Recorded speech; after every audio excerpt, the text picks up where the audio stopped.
I was able to go ahead on and get all of your everything taken care of.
I realize poetry isn't for everyone, but it is for someone.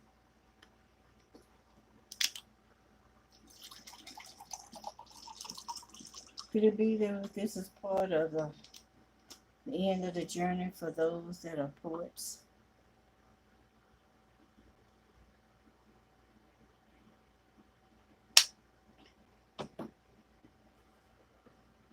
Are they fading away like the red hot lovers?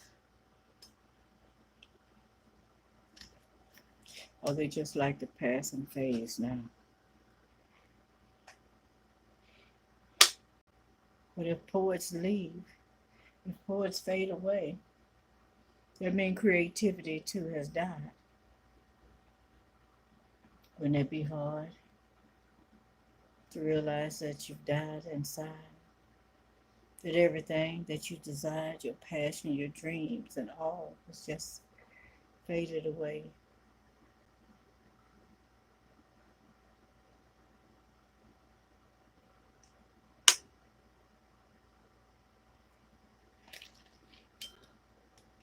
Poets in passing.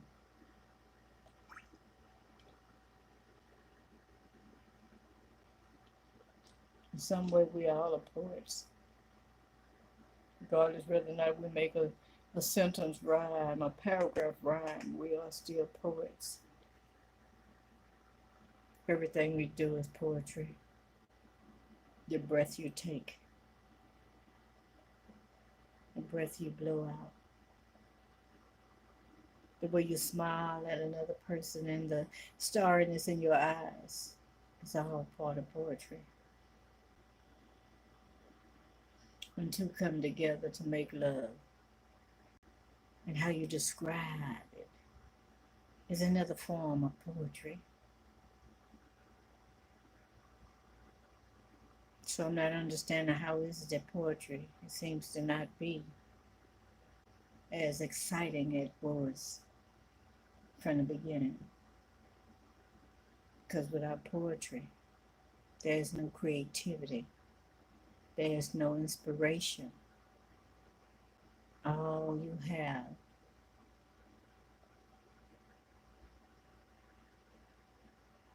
are people with no hope.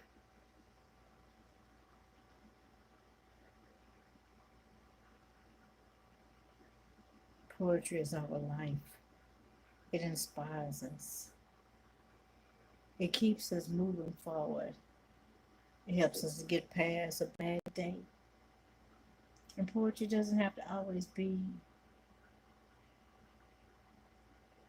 something as a passing phase. It could be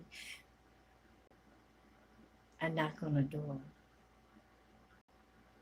how he or she greets you, the bubbles in the bath. Yeah, that's poetry. That's poetry. Having a pair of warm hands rub you from feet to head, and the tingling sensation on your skin from the peppermint. That's poetry. The biting of your lip as you think about the night before. Maybe you just met somebody in the passing. Yeah, you feel like this could be your forevermore person that you could spend your life with, but you know nothing about that person. It was just an imagination, a daydream, which is also another form of poetry.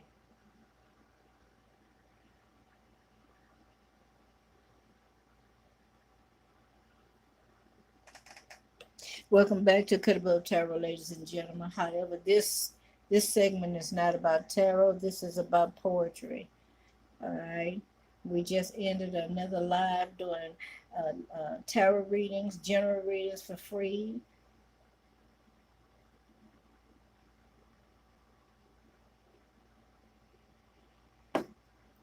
And now we are doing poetry. Okay. So I'm going to now switch over my screen,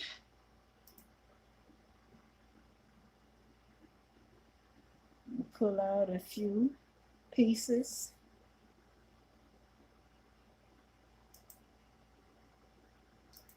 And share with you.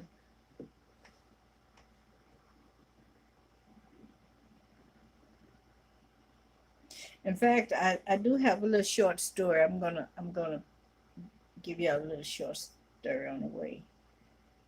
All right. So first of all, I'm gonna start with the enlightened monkey. I'm sorry, the enlightened chimpanzee. Here we go. There was some fruit at the top of a tree, ripe and rewarded to a monkey and a chimpanzee. The monkey said, "You must hang from limb to limb, swing high, flip backwards to get there, Mr. Chimp." The chimp reply was simple. "If I can visualize a better way, the flipping, crawling, I can keep at bay. Don't forget to watch out for the sneaky one, too. He camouflages himself so he can eat you." The chimp smiled and relaxed as he laid back. The monkey laughed, called him a fool, and hurried up the tree. Fought, became entangled, almost didn't get free. He ran into the snakes, who showed him a faster way. His reflexes were sharp as he turned to ask a question. A lunge of a mouth. Constantly criticizing the chimpanzee as he left behind, saying his way is the only way to reach the top. A strong wind came, almost blew him away. It rained also. Under a large leaf he took shelter. After 2 days of climbing fight to reach his prize, he felt the warmth of the sun beam through the leaves and vines. Upon reaching the top, looked at that marvelous fruit that has a halo. He looked. He took a view of the entire forest and saw his chimpanzee fellow hovering next to a leaf that's shaped like a chair. "I waited for you to get here, so the fruit we can share." The monkey's a bit baffled on how the chimpanzee made it quick. They had the same agenda, yet chose different paths to meet them. The chimpanzee never spoke ill to him. The monkey constantly did. After getting to know the chimpanzee better, he put away his differences. The moral of the story: because a person doesn't take the same path or route as you to reach the same outcome, doesn't mean their way is wrong. Some of us need experiences to grow, and wisdom becomes softer, kinder to others, and also for the ability to listen to the voice of wisdom.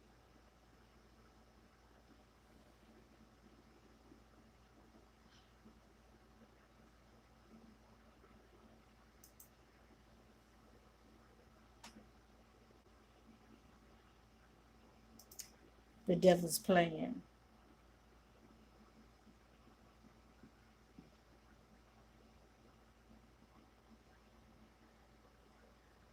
It's either the devil's plan or the devil's plant. I want to see you, move to you, blow in the wind as if I am you, talk like you, smile as you, sway in the mist just as you, chat like you, feel as you, dart in and out of a chat just like you. I want to be you, mimic you. When I do what I do, confuse you. Make your ancestors think that I am you. Take your powers, make with your powers, master them and break you.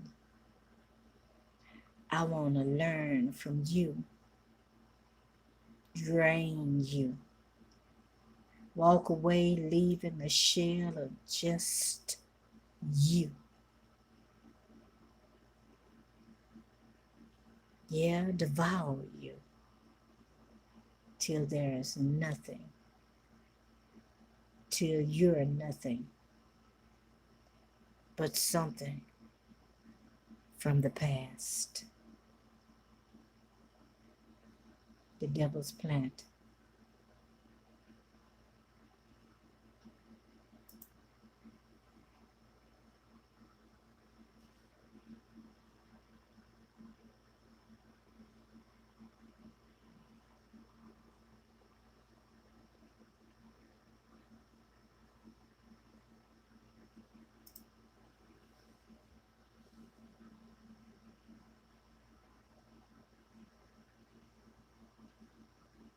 Don't ever let them see you sweat, going through, or even fret.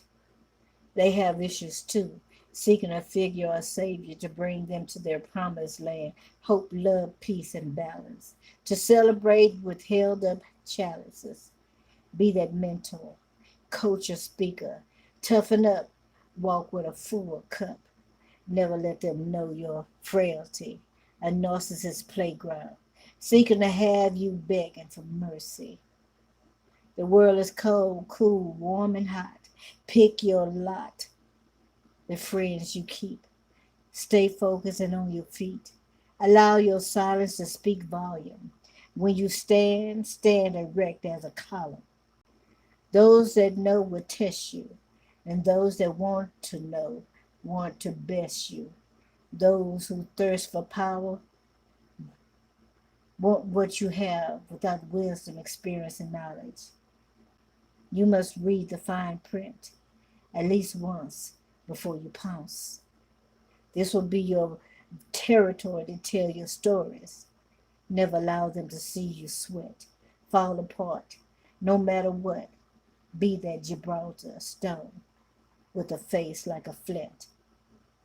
You counted up the cost and read the fine print.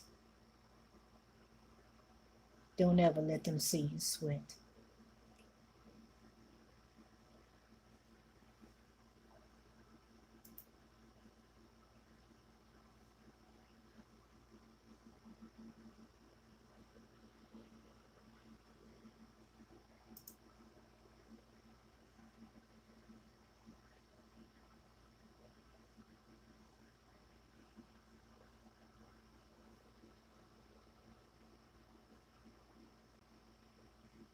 We were in the beginning enlightened. Now we are returned to what we truly are. There are so many of us, they have the power to change what is happening in the world. I understand that manifesting is based on the impact of love you hold, not surface love, but real love. When we pray, we expect to see and an improvement, etc. When you see a part of anything you've asked for, prayed for, comfort in your body, know that it is working, and know and hold on to it. We are a network that is supposed to connect like the World Wide Web across the globe. We are the true telephone's travelers once we learn how to connect, charge, and focus from one point to the next. Healing is our birthright. We could also say we are those aliens we've been searching for. What if we learned that we are the earth angels for real, and our spirituality has been upgraded by scientists from across the galaxies to assist mankind to lead a positive, loving life, to bring us into the solar system treaties for good? Wrestling against other entities is what we have been doing. You have the power to expel them with confidence.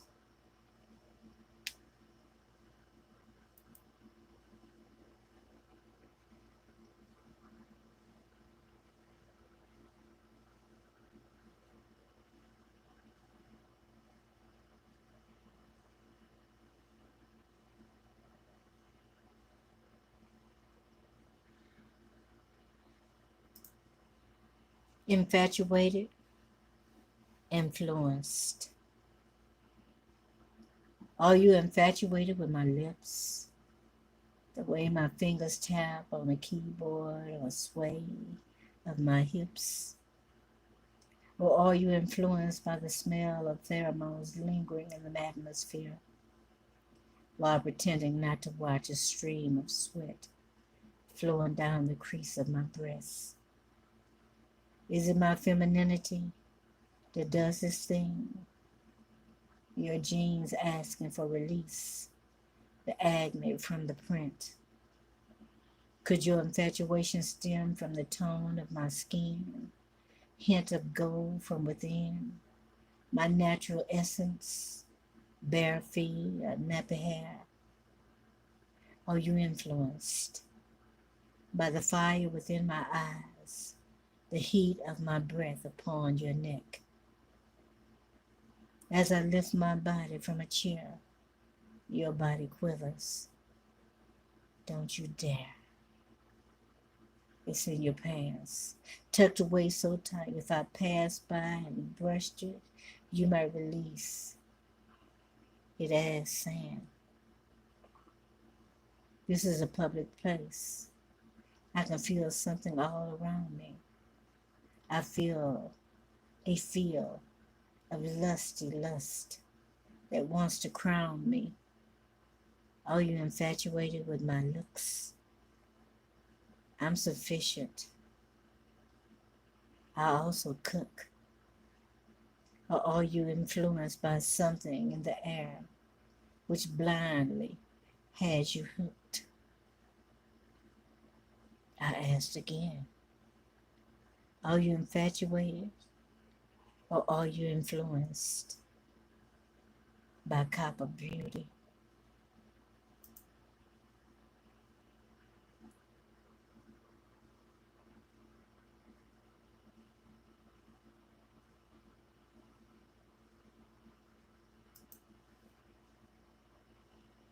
First time, this is the first time anybody will hear this one,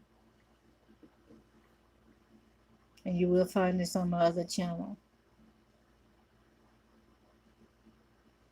Standing at a mere 5'5", wearing a London fog, transitional glasses, heels, and a black straw hat, entering a crime scene which has run cold after several months, is a woman known only by a code name.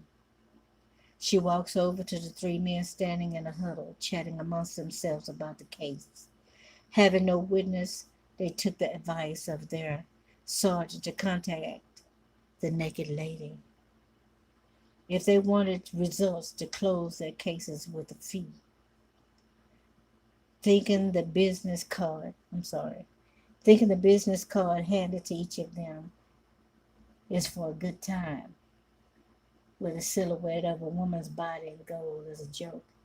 The men decided to call the number for laughs until someone answered on the other end of the line, requesting three things: address, time, and date.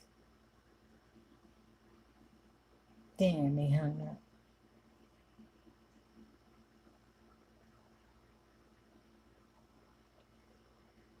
A salutation of "Hello, boys," which interrupted the conversation as they turned towards her voice. She began taking off her coat. The temperature outside is 74 degrees, roughly 77 Fahrenheit, inside of a warehouse. With an open mouth and shock, they stood watching her unveil before their eyes. She has no clothes underneath that London fog. Throwing her coat at one of the men who caught it, she laid upon the concrete floor where the outline of a body imprint is still taped off. While lying on her side, the men looked on as if she's a nutcase. Start writing, she said. Minutes later, she reenacted the entire scenario with names, movements, including describing all parties and weapons used in the crime. One of the men remarked, "Is this woman for real? Can we accept what she did as being real police work?" As the one man ended his sentence, their sergeant walked into the building while Capelet blurts his ignorance to a psychic world. "Yes, it's real. We have used the naked lady for years to assist us with our cases. The names are just a code. There are many of them. If one decides to work with you solely, they are on your payroll. If not, different naked ladies will be at the scene of the crime. They are professionally trained from childhood and in how to do what they do. It's a gift that is nurtured until they're ready. Oh, if you feel you can't trust them, think again. They already know everything about you, including what you don't know.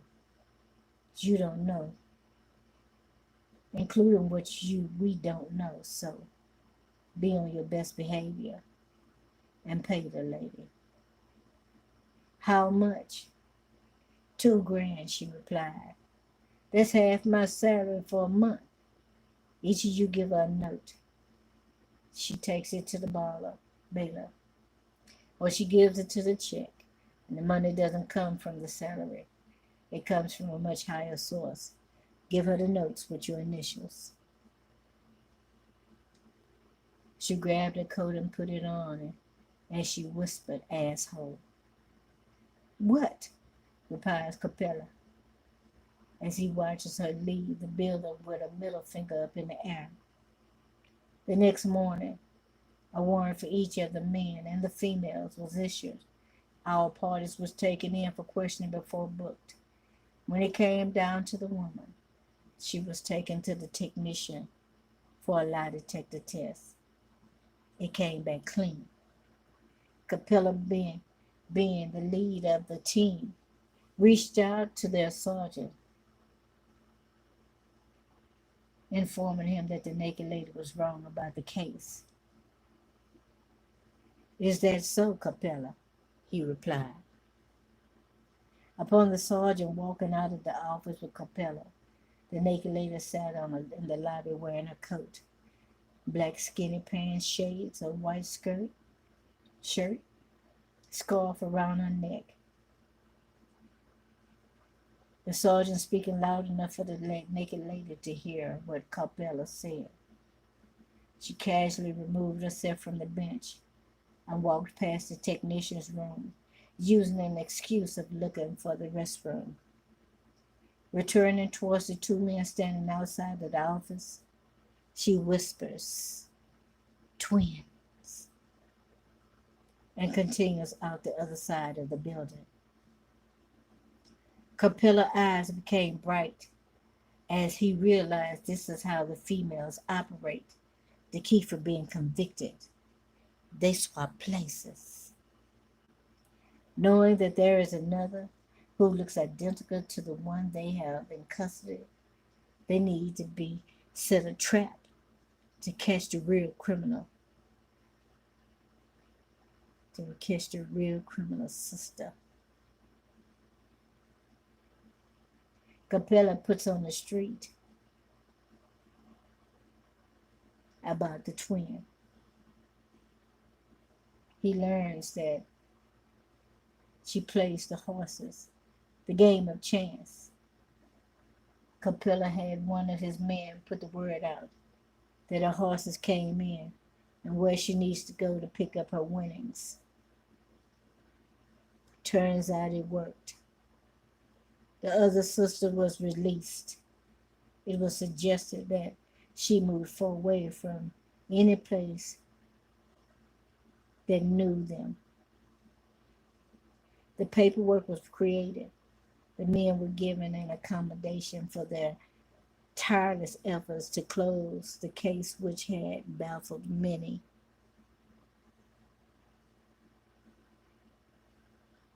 A few days later, Capella walks into the office of the Superior and requested a special force department be erected for all cold cases and offices which he and his men will work.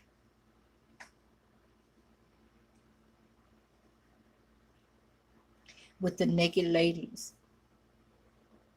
Hmm. Says the sergeant.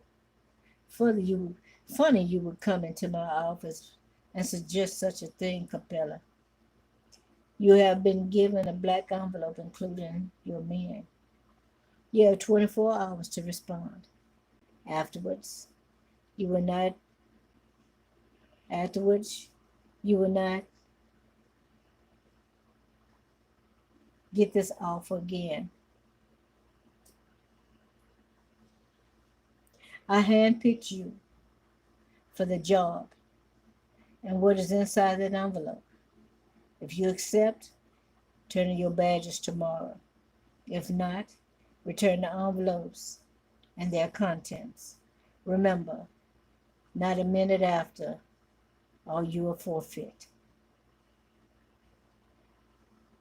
Capella, his two men, Brian and Finner, met up at a bar after work, talked over about what could be inside of the envelopes which could change their lives forever. None of the men are married, nor have children. They live as bachelors. As they sat together in the booth, they realized the pressure of the envelopes was weighing heavy on all of them. So Capella broke the ice. Brian, Finner, we have been working together for several years. I don't want to lose you guys, and I don't trust anyone else to work with me. So let's all decide to open the envelopes at the same time. If you don't like what you read or see, you can come back. You can come back out.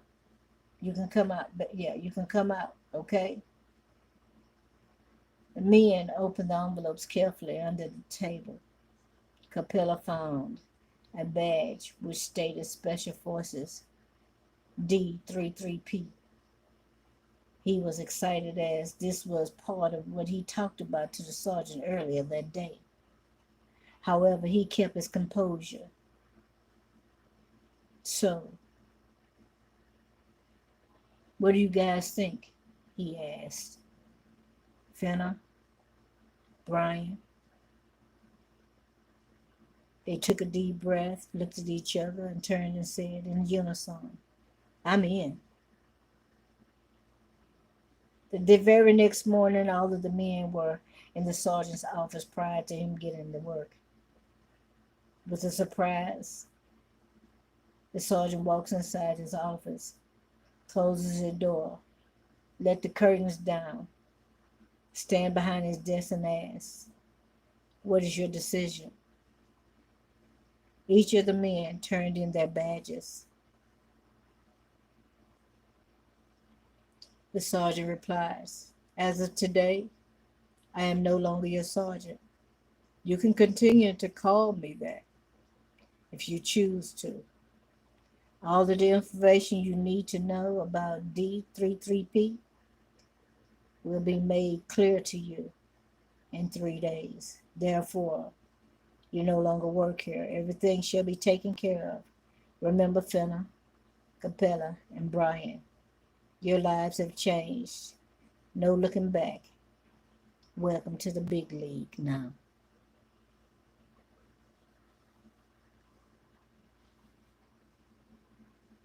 All right, guys, I just gave y'all a sample of a short story that I'm writing. I hope you're enjoying it. All right. So don't forget to hit that like, share, subscribe, and comment button. I'll see y'all in the next video. You'll find a copy of this on the Cutterbug on Liquid Black Poetry Lounge.